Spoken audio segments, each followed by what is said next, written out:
How's it going, butt scooters? And yes, that is an insult. And today I'm going to be going over with you what my key principles are for training in the gym when you're trying to get it to cross over to the sport of grappling. If you don't know me or you're new around here, I am a bit of a grappling connoisseur. I am currently competing in jiu-jitsu where I'm British no-gi and gi champion, and I've got an absolute title in the gi as well. And I've won IFBB medals, quite a few of them now. And back in the day, I was also a full-time judo athlete where I was multiple-time British champion and competing and winning medals abroad pretty regularly. Ooh, you're hard, showing off. I kind of know a wee bit what I'm talking about. Not to mention that I am an online coach and I do work with a lot of grapplers and coach a full grappling team. So these are all the things that I've learned through... Hello? Sorry, Valentino. I just want to go into Costco, so I was in there the other day there. They've got, like, oh my god, ovens.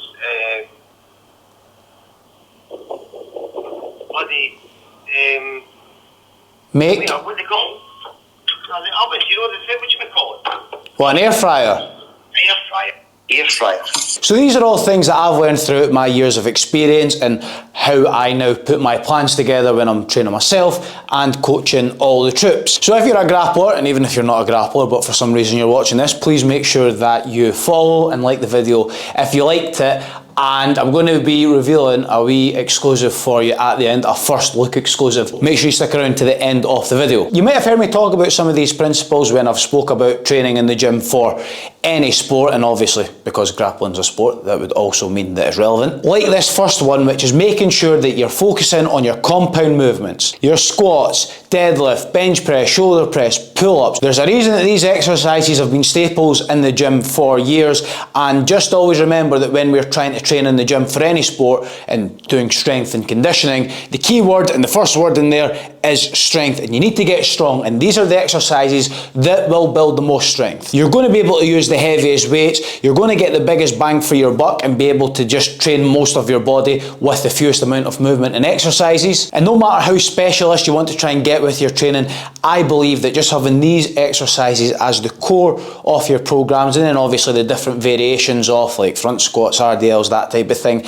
that should always be your bread and butter, and keep a focus on that to build the most amount of strength, both in the gym and on the mat. Secondly, your training in the gym should generally be lower volume with higher intensity, i.e. don't focus on doing as much training as you possibly can. Try and do the least that you possibly can, and just making sure that you're pushing as hard as you can within that. This has always been the thing with athletes when it comes to the lifting, and because it's not their actual sport training and they don't enjoy it as much, they don't want to like push themselves as hard in the gym because they brainwash themselves into thinking it's not as important and you don't actually need to. And that's just a lot of shite. And actually, I'm pretty keen to say that grapplers are probably the slight exception to this, where a lot of you guys actually do enjoy lifting heavy and still keep that intensity when you go in the gym. But you do not have loads of time to be spending in the gym, because obviously you've got your mat training, and even just out with the times of practicalities and tying it in with your work and social life and everything like that, you've not got like an infinite amount of energy. And that's why we want to try and get the most amount of benefit out the shortest amount of training time. And the only way that's ever going to happen when you're going in the gym and training 2, maybe 3 days a week, 5 to 6 exercises, maybe even sometimes as low as 4, you have to be doing them hard. And that's why for all the jits guys that I coach, they only train 2, maybe 3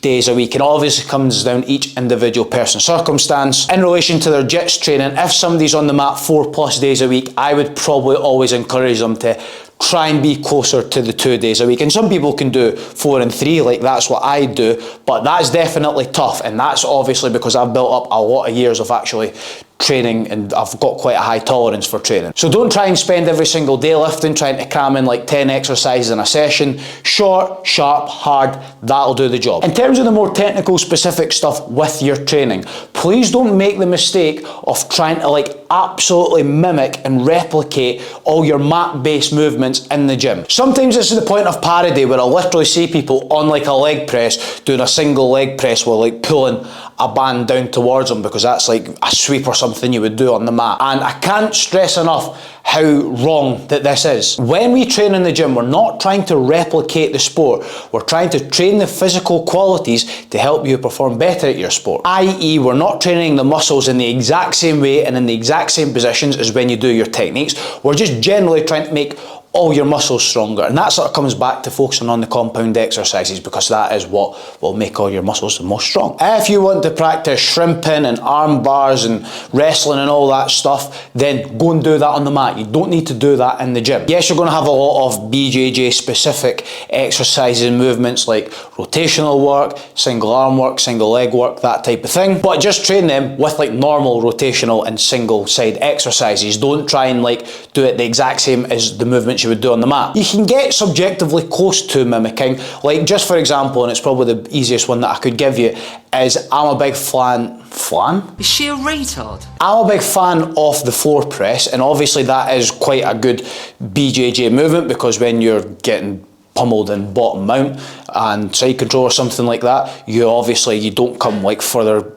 You don't come further beyond the ground. Your push starts from the ground here, and then you're trying to go up. But because you tend to like push halfway and then shrimp out, we don't just like stop the movement like halfway, like we still go through. And again, you can find little subtle mimics, but it shouldn't be like taking over your whole program and every single thing has to have this mat-based flipping skill tweak to it. And I suppose an amalgamation of the last 2 points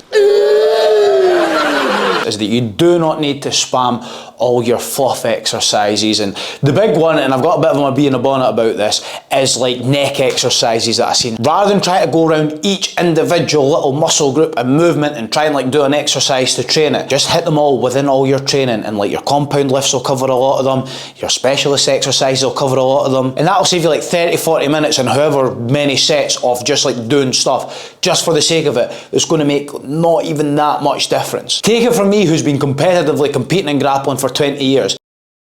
And it's not to say that I've not had the odd neck injury every now and then, but I've certainly never had to train my neck. And apart from anything else, it does obviously strengthen up through doing stuff on the mat, but when you're doing heavy squats, heavy deadlifts, and you're straining yourself up like this and you're having to hold your posture tall, like what do you think that's doing to all like the muscles in your neck? Depending on your phase of training, a really easy, simple way to set up your lifts is to do 3 main exercises in a session that are compound based. Maybe if you want to focus on power movement, you can have a power movement in there, and then 2 or 3 exercises at the end that are a bit more of your specialist stuff, your rotational, single side, and maybe any little specific thing that you need to focus on. And another thing I don't think you should spam is the muscles that you're predominantly using on the mat. And I'll see this with some grappling S&C coaches where they'll advocate for like doing like arm training like 2 or 3 times a week, because that's obviously one of your main muscles that you work on the mat, your biceps from all that kind of squeezing in and holding and stuff like that. But my counter argument to that is see your biceps, that are, apart from anything else, are this tiny little small muscle. They are being worked so often on the mat, and if you just like double up by doing them every single day in the gym, then you're actually never really giving them time to recover. And what I've found in my own training, and what a lot of my clients find, is that their bicep training, not that it's like some big focus off the program, does fluctuate probably more than any other muscle in the gym, and sometimes you just go in and it just feels so hard and your arms just die, and that's because they're already fatigued from being on the mat. It comes back to that less is more approach, and muscles like your biceps, your back, those ones that are getting the work most on the mat, I believe they actually need the least amount of work in the gym. And again, you just train them hard, lower volume, and I think that between your mat training and what you do in the gym, that's an ample amount of volume. And finally, and most importantly, and if you ever watch any sort of principled list that I say about how you should train, this is always the last thing that I always leave with, and it's you need to lift more fucking weight. Doesn't matter what you're training for, a grappling competition, a bodybuilding stage, a powerlifting show, high rock, no, I can't even say that seriously. The only way you're ever going to make progress and get benefit from your training is progressively overload and lifting more and continually just pushing yourself on, and not just going in the gym and lifting the same weights week in, week out. If you want your muscles to grow and get stronger, you have to give them a reason to grow and get stronger. And if you just lift the same weights all the time, you're just giving them a reason to stay the same. And again, I come back to strength and conditioning. And you've just got to make yourself brute strong in the gym, and that's going to be the biggest crossover onto the mat. You're not just like, oh, cause matches last 6 minutes, that's kind of a little bit more kind of strength endurance, so I'm going to go in and do loads of sets and high reps and all that stuff. No, you get that on the mat. You have to make your gym something different, and that something different is lower volume, lower reps, heavier weight. And do not shy away from it. And yes, sometimes you will feel a little bit tired and sore for going on the mat. That's just all part and parcel of balancing training, and you can't have it both ways. Sometimes your training on the mat will make you tired from the gym,